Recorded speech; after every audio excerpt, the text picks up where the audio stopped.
Hello friends, આજે આપણે બનાવીશું એકદમ જાડા રસાવાળું બટેકાનું શાક. તો બટેકાનું શાક તો બધાને પ્રિય હોય છે અને આ શાક તમે ફરાળમાં પણ ખાઈ શકો છો. જો સિંધો મીઠું નાખો તો ફરાળમાં પણ ખાઈ શકો છો અને ખીચડી સાથે, ભાત સાથે અને પૂરી સાથે ખૂબ જ ટેસ્ટી લાગે છે. તો ચલો બનાવવાનું સ્ટાર્ટ કરીએ. તો અહીંયા આપણે 5 બટેકા મીડિયમ સાઇઝના લઈ લીધા છે અને એને આપણે હવે ધોઈ નાખશું અને ધોઈને પછી એના આપણે એક બટેકાના 2 ટુકડા કરીને કુકરમાં એડ કરી દઈશું. તો બધા બટેકાના આપણે ટુકડા કરી લીધા છે. હવે આપણા બટેકા ડૂબે એટલું આપણે પાણી એડ કરીશું અને પાણી એડ કરીને આપણે એનું ઢાંકણ બંધ કરી લેશું અને આપણે 5 વિસલ વગાડી લેશું. અને ત્યાં સુધીમાં આપણે લીલા મરચાં, ધાણા અને લીમડો ત્રણેય સરસ મજાનું આપણે લીમડાને પણ ડાળખીમાંથી કાઢીને ધોઈને કોરો કરી નાખ્યો છે અને ધાણાને પણ ધોઈને કોરા કરીને કાપી લીધા છે અને 2 લીલા મરચાં પણ કટ કરી લીધા છે ધોઈને. તો એને સાઈડમાં મૂકીશું અને આપણે કુકરની વિસલ 5 વાગી ગઈ છે અને કુકર આપણું ઠંડુ થઈ ગયું છે. તો એને ખોલી લેશું.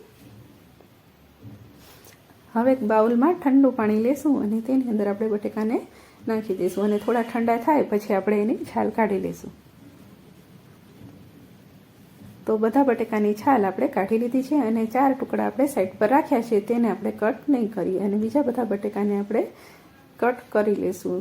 તો આવડી સાઈડના આપણે કટ કરીશું. તો બધા બટેકા આપણે કટ કરી લીધા છે અને આ જે 4 ટુકડા વધ્યા છે એને ચમચાની મદદથી આપણે મેશ કરી લઈશું. મેશ ચાલુ કરીશું. એક પેન મૂકીને એમાં 1 ચમચો તેલ એડ કરીશું, 1 ચમચી જીરું એડ કરીશું અને જીરું થોડુંક આવી જાય એટલે અડધી ચમચી હિંગ એડ કરીને મીઠો લીમડો અને લીલા મરચાં નાખી દઈશું અને પછી તરત જ એને 1 મિનિટ જેવું ચલાવી લેશું.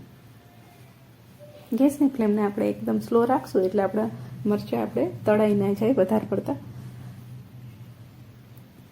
અને પછી આપણે એમાં બટેકા એડ કરીશું.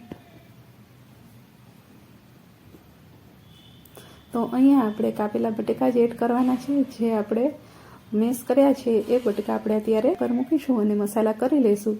તો અહીંયા આપણે અડધી ચમચી હળદર લીધી છે, 1 ચમચી મરચું એડ કર્યું છે અને બીજી અડધી ચમચી આપણે લાલ કાશ્મીરી મરચું એડ કરીશું જેથી એનો કલર ખૂબ જ સરસ આવે. તો તમે જોઈ શકો છો બેમાં કેટલો કલરનો ડિફરન્સ છે અને સરસ મજાનું બધું મિક્સ કરી લઈશું. તો તમે જ્યારે મિક્સ કરો ને તો એકદમ હળવા હાથે કરવાનું જેથી બટેકા આપણા મિક્સ ના થઈ જાય. તો બધું મિક્સ થઈ જાય પછી આપણે એની ઉપર થોડા લીલા ધાણા એડ કરીશું. તો અહીંયા આપણે 1 ગ્લાસ જેવું પાણી લેશું પહેલાં અને આ ગ્લાસ એકદમ મીડિયમ સાઇઝનો છે, બહુ મોટોય નથી ને બહુ નાનો પણ નથી. તો આ આપણે 1.5 ગ્લાસ જેવું ભરીને એડ કરશું કેમ કે બટેકા છે ને પાણી થોડીક વારમાં પી લે છે એટલે થોડુંક વધારે એડ કરીશું. પછી આપણે આગળની પ્રોસેસ કરશું. તો તમે જોઈ શકો છો કે પાણી આપણું સરસ ઉકળવા લાગ્યું છે. તમે જોઈ શકો છો કે પાણી આપણું સરસ ઉકળવા લાગ્યું છે. તો હવે જે મેશ કરેલા બટેકા હતા એ આપણે હવે એડ કરવાના. બટેકાના ટુકડાને સાઈડ પર કરી દઈશું ચમચાની મદદથી અને મેશ કરેલો જે આપણે એડ કર્યા હતા એને સરસ અંદર મિક્સ કરી લેશું.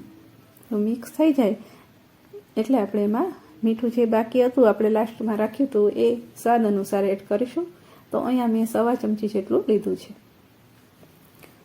અને ફરી પાછું આપણે 5 મિનિટ આને ઉકળવા દઈશું જેથી એનો ટેસ્ટ એકદમ સરસ આવે ને મસાલા અને બટેકાનું બધું સરસ એક રસ થઈ જાય. તો 5 મિનિટ જેવું આપણે થઈ ગયું છે. શાક આપણું બનીને તૈયાર છે. આપણે એમાં ધાણા એડ કરી દઈશું અને ગેસની ફ્લેમને બંધ કરી દઈશું. તો તમે જોઈ શકો છો કે સરસ મજાનું શાક આપણું એકદમ ઘટ રસાવાળું બનીને તૈયાર છે. તો તમારે જો પણ રસો ઘટ ના થતો હોય આવી રીતના જાડો તો તમે આવી રીતના જરૂર ટ્રાય કરજો. ખૂબ જ ટેસ્ટી અને યમી લાગે છે.